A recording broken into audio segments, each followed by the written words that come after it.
What's going on, everybody? Mortem here, this time bringing you my review for Banquet for Fools, a CRPG that just recently launched out of early access into its full release on March 5th. However, multiple things I need to mention here at the beginning. For starters, this is not a 100% review like I normally do. The reasons for that are relatively simple. For starters, the game does not have achievements. They have also committed to adding more content later on, primarily in the form of like New Game Plus options, which we'll get to, alongside adding achievements and stuff, and I'll probably cover that stuff on its own later on down the line, but it is not currently in there, so we're just going to call this one a review, and I do expect to play more of those updates in the future. What's more, however, Banquet for Fools was in early access for quite some time. That was an iterative early access, meaning that your saves were compatible from early access into the release version, which means people like myself who had played it prior to its official release could actually take some of that head start and get through the game a little bit quicker. And then last but not least, before we dive fully in here, I'm going to be doing my best to avoid spoilers, but there may well be some stuff in the footage or in passing that you may or may not consider a spoiler, I guess, which I want to make note of here because the game is very much about the mystery at the heart of this whole experience, and I think getting any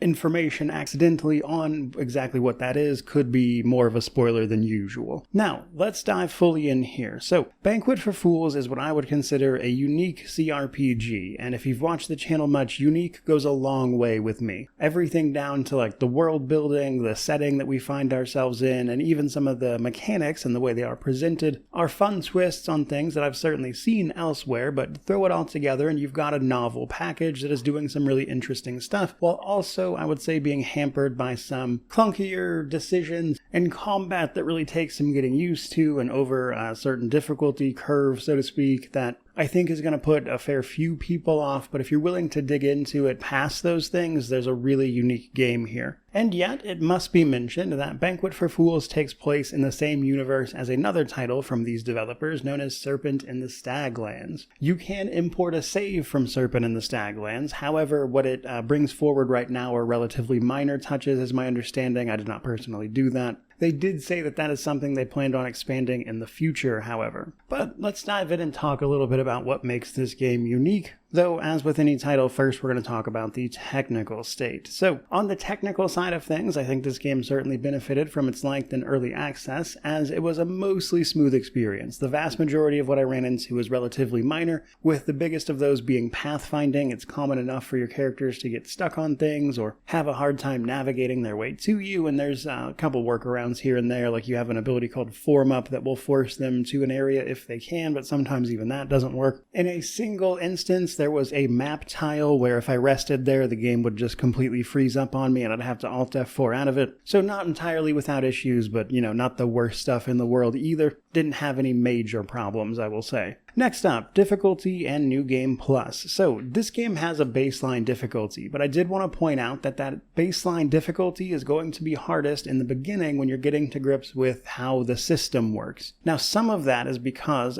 basic abilities that you are going to really lean on later in the game are not available right at the start because you have to fill out this technique page as part of progression, which gives your entire team abilities. And this is where you're going to get the ability to like revive in combat, utilize tactics like that Form Up ability I mentioned, kick down to enemies, and all sorts of other stuff. I found that as I expanded that specifically, combat started to get much, much easier alongside the fact that the game world does not scale with you, so eventually you both outlevel things but also get more and more abilities, and combat becomes easier once you get past that initial hurdle and learning curve. But I'll be the first person to tell you the first few hours while you're trying to learn everything the game is trying to do is rough for sure. Now, there are going to be New Game Plus options. There's not really a New Game Plus right now. However, after you beat the game, you unlock the Treasury menu, as it's called, from the main menu. In the future, this is where things are going to be added in terms of like challenges and different game modes that you can play via New Game Plus to get some more replayability out of the title. Now, let's talk character creation. So, when you first fire the game up, you're going to play a quick prologue, and then after that prologue, you are going to create a party of 4. This is because you are playing a party of 4 guards stationed on the island of, I believe it's in Vimona, in service to House Lazur. House Lazur is about to go to war, and they need 4 guard volunteers for a special mission, and so you have to create your 4 guards. You can, if you want to, have a pre-generated party. You can pick from like a general kind of layout that you want. There's even a recommended one, so you don't have to fully make each one if you don't want to, but you'll probably want to customize some of their abilities either way. Now, there are 5 races available. 4 of them I would have trouble pronouncing, but something like Pisarin, Amethavian, Teratorith, Verachov, and then there is Yeti. Now, all of these have different racial bonuses and skills and things like that, and then you can customize their appearance a little bit. Yeti's probably the most straightforward, because when you think of a Yeti, that's basically what that race is. The other 4 are a little more fantastical, like the Veruchov have wings, but for the most part, pick the one you like. Now, when it comes to setting up their stats, you can, if you want to, pick an archetype, like a general play style, and have the game sort of auto-sort those things. However, you can also assign them yourself if you want by applying bonuses to 2 of your major attributes and then a sort of minor attribute, and then assigning your skills. Now, for skills, you basically want 1 weapon type, some form of armor, and then like 1 other thing. I will say very generally, I did not find sneaking or bartering to be particularly necessary, though they are in there.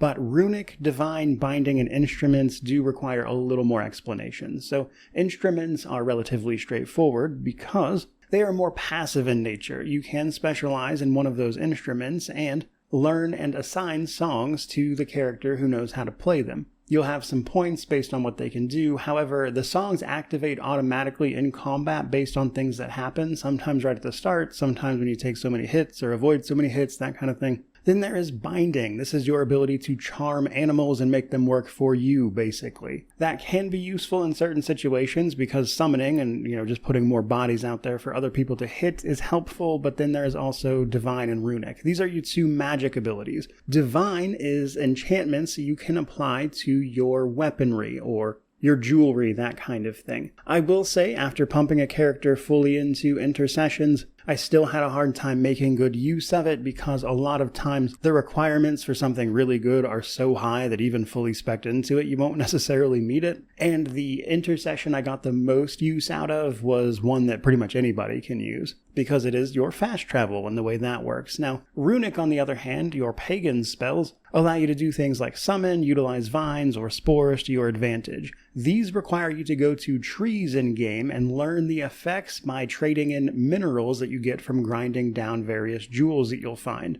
Basic explanations aside, what the game then does is typically take the associated attributes combined with your skills via a formula, and then spits out, the relevant stat that you're actually going to be using. So for instance, with intercessions, you have to meet a sort of divine power requirement, so to speak, in order to actually use the blessings that you get from the shrines. And the way the game gets that number is your aura stat plus your intercessions, basically. So once you actually start the game, you can pull up your character screen and, find the individual values that these 2 things are affecting, but as you would probably expect, relatively straightforward. Increase the thing you want to be good at and you will be better at it. Though I will say progress is relatively incremental. That brings us to the story, however. On one hand, I could say the story of the game is relatively simple in terms of your primary objective. However, completing it proves a bit more difficult because it's very open-ended in a lot of ways. It has multiple endings based on how well you do, but what actually is it? Well, the Pavura, or the leader of House Lazur here, is on the island of Invamona because a certain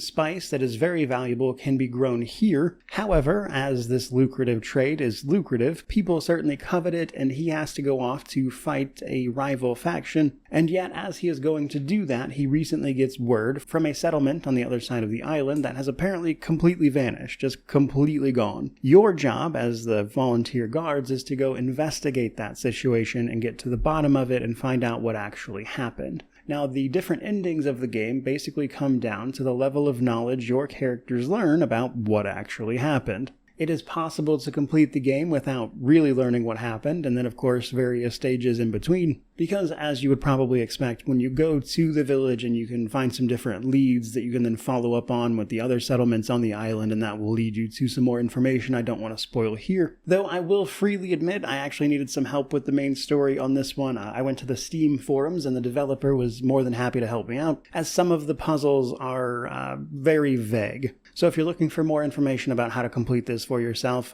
those conversations on the Steam forums are certainly a great reference. Although I will say they did express some desire to make them a little more approachable, because apparently some other people were having the exact same issues with some of these puzzles being a little too vague. Like, for instance, there's a point in the game where you need 8 keys, or a different method, to unlock a gate. And while I initially overlooked this, you might connect the keys and the symbols on the ground to each other if you've held on to them and paid attention, because the marks on the keys line up with the symbols. However, what the game never really tells you, or at least I certainly never found it, if it did, is the rhyme or reason to the keys. Now, most of them are around the ruins of the people who lived here before, but notice I said most, and certainly not all. One in particular felt very random. It was just kind of in an urn. But I tell you all that just to point out that the investigation of what actually happened here is, for the most part, up to you. There are things to find. There are certainly correct answers to all of it, but how much and how well you investigate exactly what went on with that missing village then kind of determines what you know about the ending as you come up on it. Beyond that, though, I will say that I did enjoy this story. It just takes a little more of a meandering approach than I personally would have enjoyed, but it was still a neat story overall. From there, let's talk a little bit about progression systems. So, progression, I would say, is very incremental. Individual levels, gear upgrades, things like that, they don't feel super impactful when you get them, but cumulatively and over time, you start to feel stronger and stronger, and then next thing you know, encounters that were giving you trouble are doable, that kind of thing.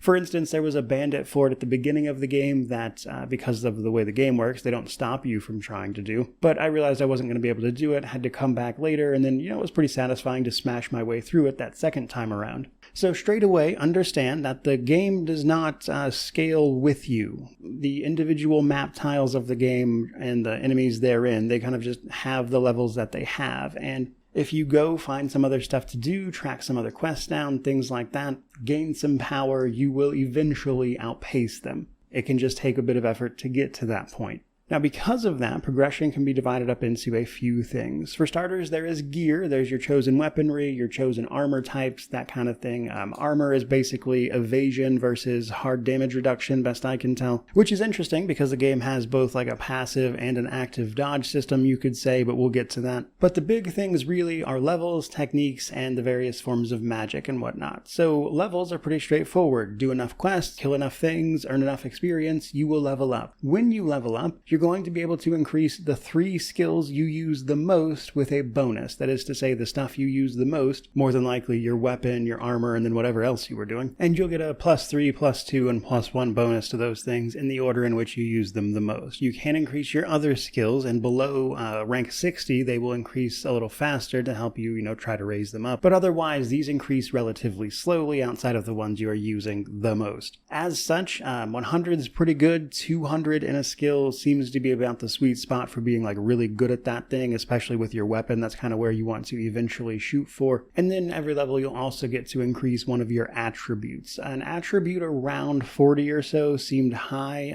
Anything above 50 was really good, though that was usually done in the form of like buffs and the like. But then there's also your group techniques. Now these were the most individually impactful things and bit of progress that I made. As your characters earn experience, your entire group also earns technique experience, is what I was calling it. And this is basically this large skill tree. It's important to understand that this is for your entire group of guards. You're going to start by picking 3 of the basic abilities. These are important because this is where a lot of your basic combat stuff comes from. The ability to revive characters in combat, the ability to charge, the ability to form up, which can give a bunch of passive bonuses if you're within range of the form up. This is where you get your rally attacks, which are your big ultimate moves. Later on, you can chain those together for devastating damage. You'll get the ability to kick enemies when they're down, and then you can upgrade all of these abilities individually and make them that much better. Do not sleep on these. I found that if nothing else, increasing these and getting the most out of these skills and synergizing as a group with what I was trying to do was by far the biggest boon to combat. And I have some complaints about combat, which we'll get to.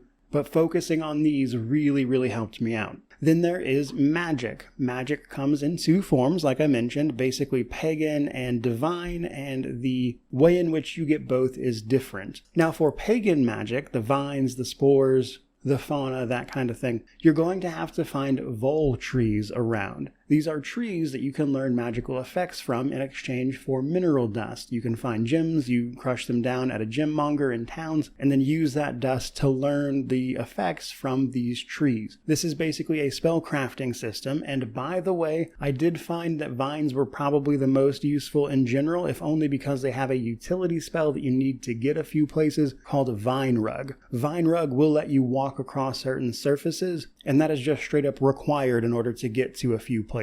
But each of these trees that you can find has different effects that you can learn, and that's kind of how they managed that. Now, divine stuff, on the other hand, is a little different. You have to find shrines to the gods. That shrine is then, if you have somebody with a higher enough intercession skill, going to give you a task. If you complete that task, you can go back to the shrine, and what it will do is enchant an item for you, based on a few different effects.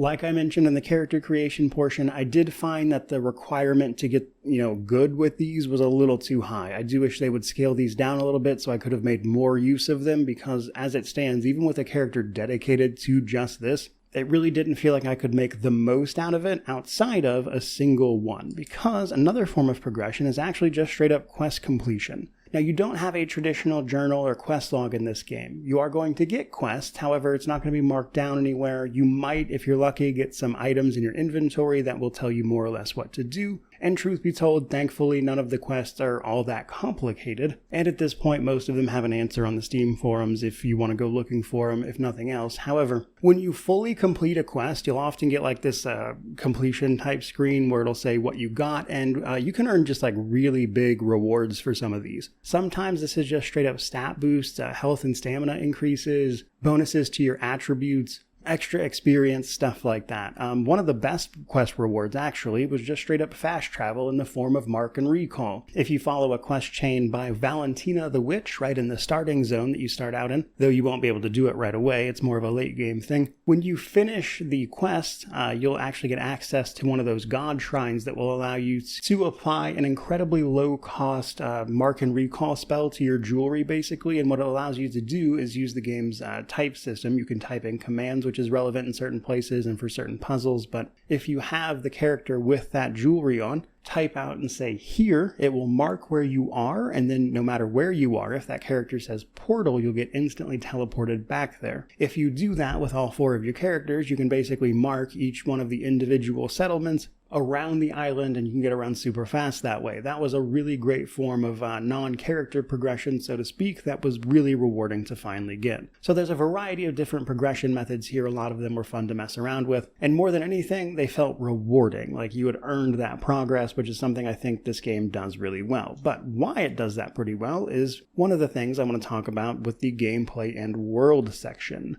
Now, in many ways, this game does take some things from games I have seen elsewhere. In a strange way, I would say it plays closest to something like Spiderweb Software's games, like a Vernum or Geneforge, in terms of like the actual gameplay mechanics. Now, it's different here and there, of course, but world and exploration-wise, kind of similar. But what really grabs me first and foremost about this world is how unique it all is. Some of that is certainly down to the art style. It's almost like got this claymation type feel to it, but other parts of that are just what is actually going on here, and I'll be real with you, I don't understand all of it, to be sure, but the idea of it, from what I understand at least, is that the Vollings are basically all of the different sentient races. Unsurprisingly, they all worship the different powers of the world, like the paganism or the shrines that represent all of these old gods back and forth. There's, of course, all these different cultures. You are on just one island in a wider world that's been set up, and a lot of times they have like unique names for things that are relatively common enough. Like, for instance, if you want to repair your gear, you need to go to a guy named the Stonesmith, as an example. Or if you're looking to talk to the leader of a settlement, you're more than likely looking for the Gadar, I believe it's called. Stuff like that, and learning all of that and just how things work. It adds like a certain uniqueness that really lends itself to the world building and this sort of like almost ethereal vibe everything seems to have. Now, from a more practical standpoint, the Isle of Invamona here is divided up into a bunch of different map titles. 30-ish, I didn't count the exact number, but in that ballpark, and each each map tile is its own little dedicated bit of terrain that you can explore via one of a few different methods. One of your first quests is going to be to track down some equipment you need to requisition, that being a boat as well as a burro. A burro is basically a pack mule. I didn't do this personally, but it's my understanding that you can actually use the sneak skill to get other burros to work for you, but you get one by default once you go complete that initial quest. And that's helpful for storage, of course, but it's also going to allow you to do stuff like use the boat you're going to get alongside of it to travel the waterways, which adds another element of exploration. Now, where you enter a map tile from does matter. There are certain aspects and areas of each that can only be entered in from a certain direction. That's important when it comes to exploration, especially some of the more important dungeons. And along the way, you're going to encounter a bunch of different enemies to fight, puzzles to get to the bottom of, that kind of thing. Now, all of these map tiles can largely be divided into settlements, which are sometimes only a portion of a map tile. Other times they are more or less the entire map tile. And then the wilderness. Now, as you traverse all that, as I mentioned, there is not really like a dedicated quest log or journal per se. There is a note-taking tool in the game where you can take down the notes. I don't necessarily have a problem with this approach, but I will say I do wish there was an easier way to recall information you have already heard via either just repeating the conversation or being able to quickly copy like the exact dialogue an NPC says, because something that did come up with my time with the game is that I noticed that sometimes what I would think would be the important part of a conversation, and so the thing I would take the note about, wasn't always the information I should have been paying attention to, if that makes sense. And that can make the idea of not having a quest journal or things like that a little more annoying than I think they really needed to be. So there is that. But much of the gameplay and world here is really just kind of learning how the game works. Like, for instance, healing can be difficult in the beginning because there are two primary ways to heal. Resting and then drinking booze, basically. So like certain consumables like mead, things like that can restore health. However, the primary way you're going to restore health is by resting. You can rest on your own just out in the wilderness if you have blankets, which is what will allow you to actually heal while you rest. In the starting settlement, there's a barracks there where you can rest and do that for free, but that's something you kind of got to like learn the location of on your own, that kind of thing. There are mechanics around bounty hunting, and you can knock out instead of kill enemies if you want, and then sort of turn bandits and things in for bounties and get some gold out of it. Now, personally, I preferred the old frontier justice myself, but that's something you can do. As an example, vendors in all of your towns, typically during the day, because they do have schedules, have all their goods laid out, and you can sort of pick and choose what you want. Certain settlements have access to better quality gear, unsurprisingly. That gear, as you use it and take damage, is going to be hit with durability loss. Things do not break when they reach 0 durability, they are just much less useful. So, like, weapons deal less damage at 0 durability, that kind of thing. So you'll need to take them to a stonesmith to repair them. And while you can carry around hammers, which will let you repair like your weapons and stuff, I did find that it was usually more cost effective to have them repaired at a stonesmith, because the hammers usually cost around 5 gold or so, and based on your skill with the thing you are repairing, you actually don't repair that much with those hammers, whereas for often less than 5, the stonesmith will just completely restore that item. And so as a just matter of balancing, I do wish the hammers were more on par with that. And there's also like some sneaking and settlement stuff, so you can steal, however you do want to be careful doing that. It is possible to kill a lot of NPCs, even the important ones, which, as you would imagine, would render their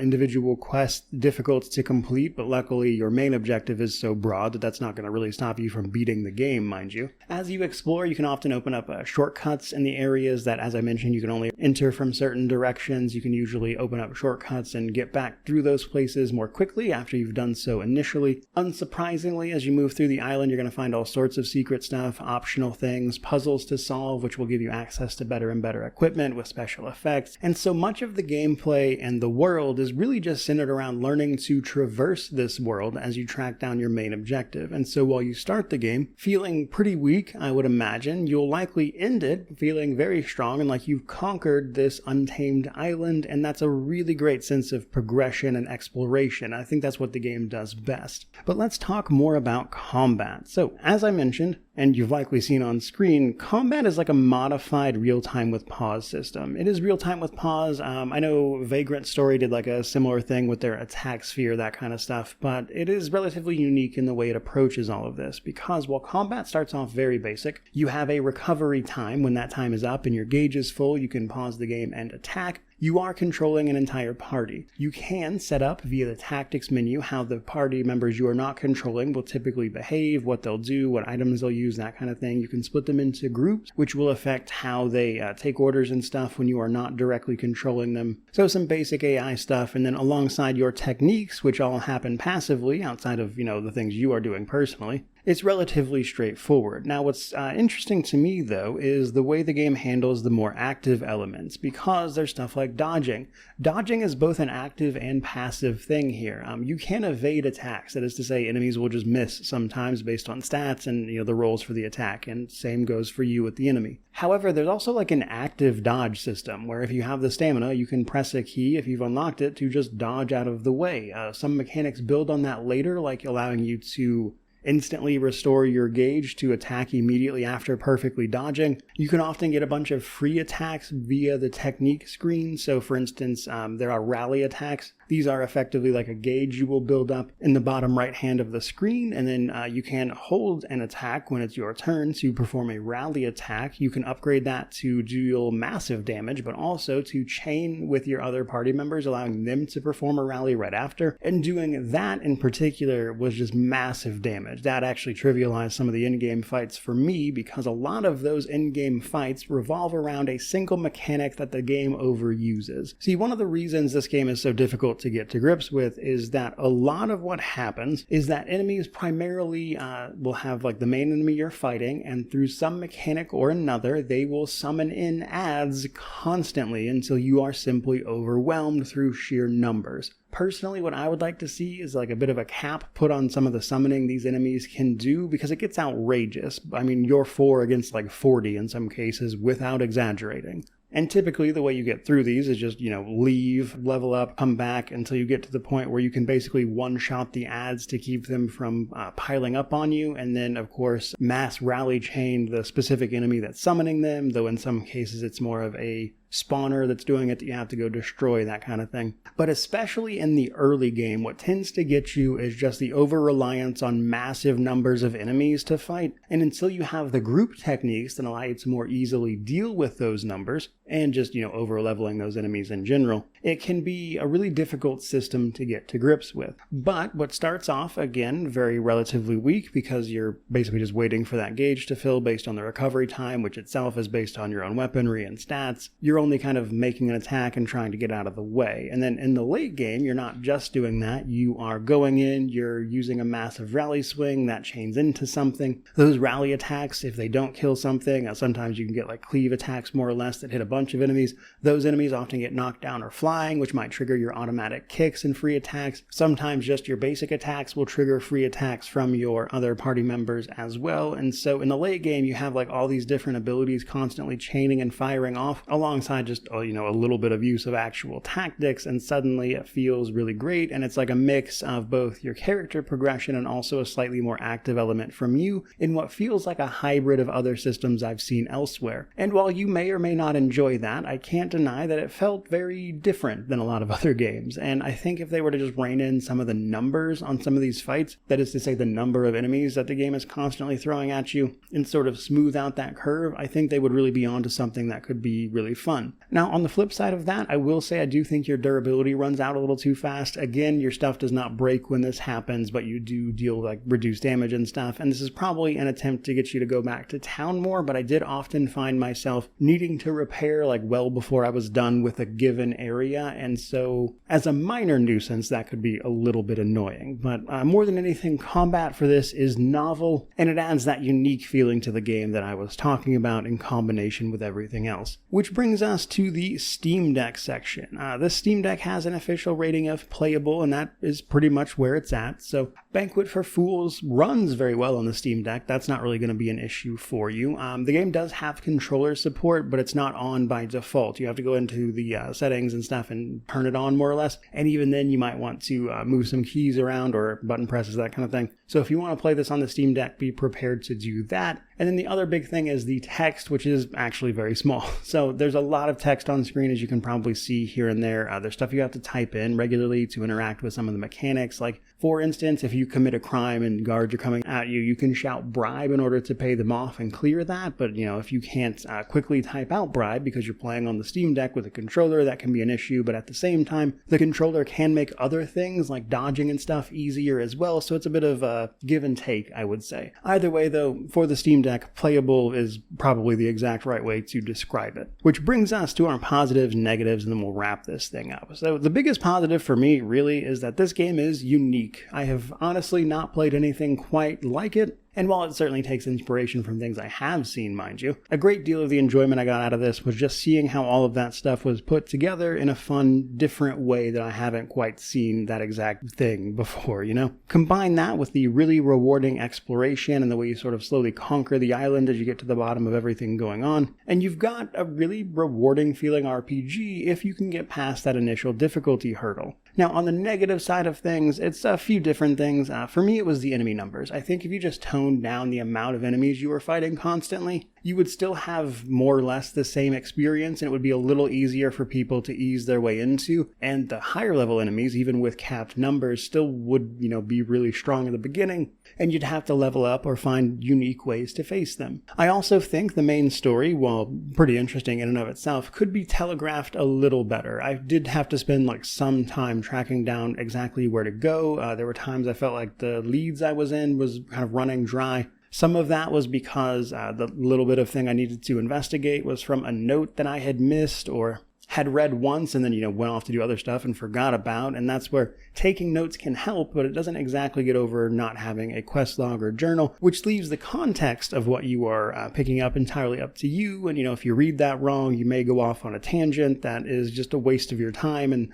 in that way, I think the main quest could be better telegraphed. But all of that brings me to my conclusion. Banquet for Fools is a very unique experience, and it is also a very cheap experience. This game is normally $20 US. It is on a 15% discount for roughly the next 10 days for its big launch after being in early access for a while. So you can pick it up for a little less at $17 US at the moment. And honestly, if you don't mind the initial hurdle and getting over some of the initial knowledge and learning curve, this game is a steal for that price. Easy game to recommend. And I find myself very much looking forward to the new content additions, the things that they're planning with New Game Plus, the achievements even. I will be playing more of this in the future, but for right now, that is pretty much going to do it. So if you wind up picking this up, I'd love to hear what you think about it for yourself, but certainly let me know what you think about it one way or another, which naturally means to like, comment, subscribe, all the YouTube jazz. But regardless of any of that, truly, just thank you so much for watching. I really do appreciate it. May you wander in wisdom and have an amazing day.